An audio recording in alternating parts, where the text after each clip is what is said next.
Donc, nous avons calculé les proportions pour le phénotype des drosophiles aux yeux rouges et aux ailes entières. On a donc 410 fois 100 divisé par 1030, en tout 39,80%. Et les drosophiles aux yeux rouges, aux ailes échancrées, on a 111 fois 100 divisé par 1030, on a 10,78%. Les drosophiles aux yeux marron et aux ailes entières, on a 109 fois 100 divisé par 1030, ça fait 10,58%. Et enfin, les drosophiles aux yeux marron ou aux ailes échancrées, on a 400 et multiplié par 100 divisé par 1030, ça nous donne 38,84%. Donc, voici les proportions qu'on a obtenues. Maintenant, nous savons que nous sommes dans un cas de test cross de dihybridisme. Et on obtient des proportions qui ne sont ni des proportions d'un test cross de dihybridisme à gènes autosomaux avec indépendants, avec des gènes indépendants qui sont 25%, 25%, 4 fois, 25, 25, 25%, 4 fois, ou un quart, un quart, un quart, un quart. Alors, donc, c'est différent de ça. Ça veut dire que nous ne sommes pas dans un cas de gènes indépendants. Maintenant, nous regardons aussi les gènes de dihybridisme avec liaison absolue. Donc, la dernière fois, on a vu ça dans l'autre exercice, l'autre linkage total, on a vu qu'on trouvait un demi, parce que les deux gènes se comportent comme un seul gène et se transmettent en bloc. Donc, les résultats du test cross, c'est un demi. Voilà, parce que c'est deux gènes, mais qui se comportent comme un gène, donc qui donnent des résultats d'un monohybridisme, mais bien qu'on soit dans un dihybridisme. Donc, ici, nous avons donc des proportions qui sont différentes. Des proportions de dihybridisme à gènes indépendants qui sont différentes des proportions de dihybridisme à gènes totalement liés. Donc, ce qu'on a sous la main, c'est un dihybridisme à gènes partiellement liés. Donc, nous allons partir de cette hypothèse que les deux gènes sont liés de façon partielle.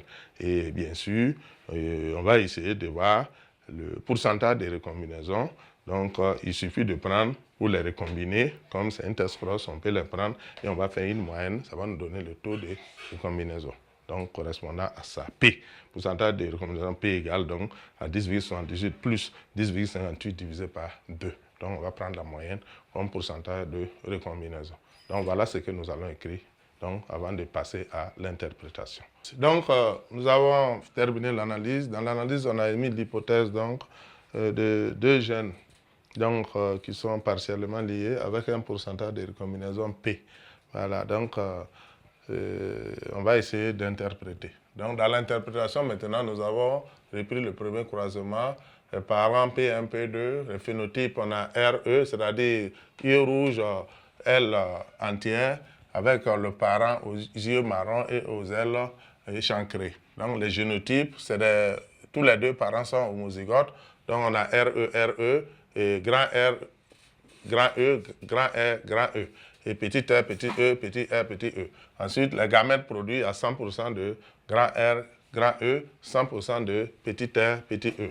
Ensuite, dans la fécondation, donc on n'a que ces types de gamètes qui vont se croiser. Donc, on va avoir donc, des individus hybrides 100% constitués de phénotypes aux yeux rouges et aux ailes entières. Ensuite, ces résultats théoriques donc, sont conformes aux résultats expérimentaux. Effectivement, dans l'expérience, on a dit qu'à F1, on avait obtenu des drosophiles toutes aux yeux rouges et aux ailes entières. Donc, ça veut dire que nous sommes sur la bonne voie. Ensuite, nous passons au deuxième croisement. Les parents, c'est les F1 qu'on a croisé avec P2. Donc, c'est un test cross. Donc, dans ce test cross, on a les parents, donc F1 croisé avec le parent récessif, birécessif P2. On a obtenu comme femelle. Bon, c'est une femelle F1, il faut le préciser. Puisque chez la drosophile, il faut retenir que le test cross et le crossing over va s'observer uniquement chez la femelle dihybride. Voilà, 2 fois hybride.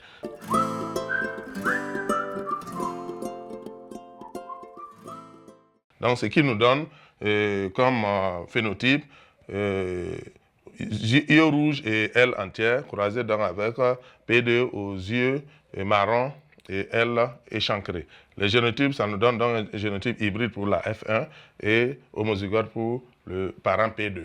Ce qui nous donne comme gamète, puisqu'il y a le crossing over, donc les test cross révèle en quantité et en qualité, donc le génotype de l'individu testé. Ce qui nous permet donc d'appliquer les mêmes proportions qu'on a obtenues phénotypiquement au niveau donc des gamètes. C'est ce qui nous a permis d'écrire. Mais si c'est une F2, si c'est un croisement F1 avec F2 et F1 avec F1, il faut faire attention. On ne peut pas appliquer donc les proportions là. Mais quand c'est un test cross, on peut le faire. Voilà, parce que le test cross permet, donc donne des informations en quantité et en qualité sur l'individu testé, sur le génotype de l'individu testé. C'est ce qui nous permet donc d'appliquer ces proportions-là. Donc on va obtenir 39,80% donc, de gamètes RE, grand R, grand E, 10,70% de gamètes grand R, petit E, 10,58% de gamètes petit r, grand E et 38,84% de gamètes petit r, petit E. Quant à l'individu P2, il est birécessif, donc il ne peut donner que des gamètes R, petit E, ce qui nous donne 100% de gamètes petit r, petit E. Ensuite, on va obtenir l'échiquier de croisement suivant. Donc, on a F1 avec ses différents gamètes et les proportions.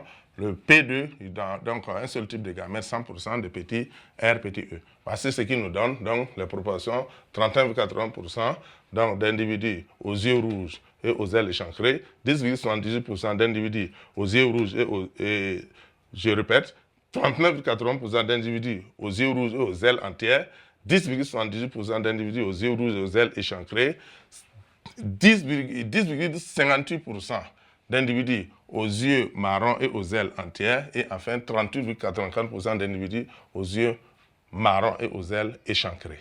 Donc, quand on fait le bilan, on va obtenir donc yeux rouge, aile entière, 39,80%, yeux rouge, aile échancrée, 10,78%, yeux marron, aile entière, 10,58%, yeux marron, aile échancrée, 38,84%, et ces résultats théoriques sont conformes donc aux résultats expérimentaux.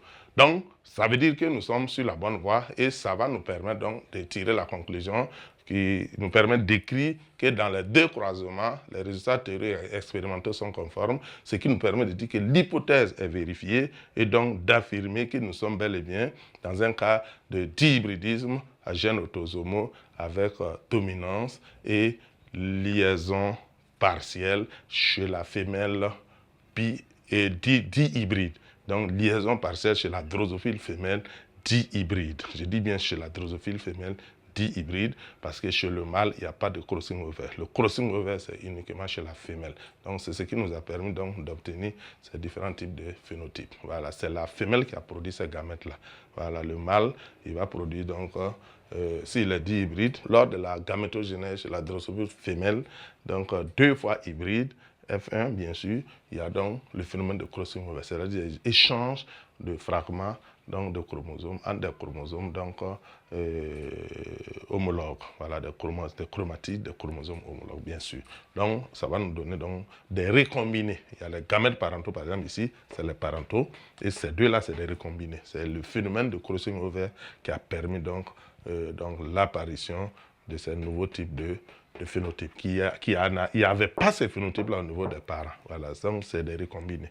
Voilà donc ce que nous pouvons dire donc, comme conclusion. Donc, dans les deux croisements, les résultats théoriques et expérimentaux sont conformes. L'hypothèse est vérifiée. Il s'agit bien d'un cas de dihybridisme à gènes autosomaux avec dominance et linkage partiel. On peut dire linkage ou on peut dire liaison. Linkage partiel donc chez la femelle dihybride. Voilà, donc c'est la conclusion qu'on peut tirer.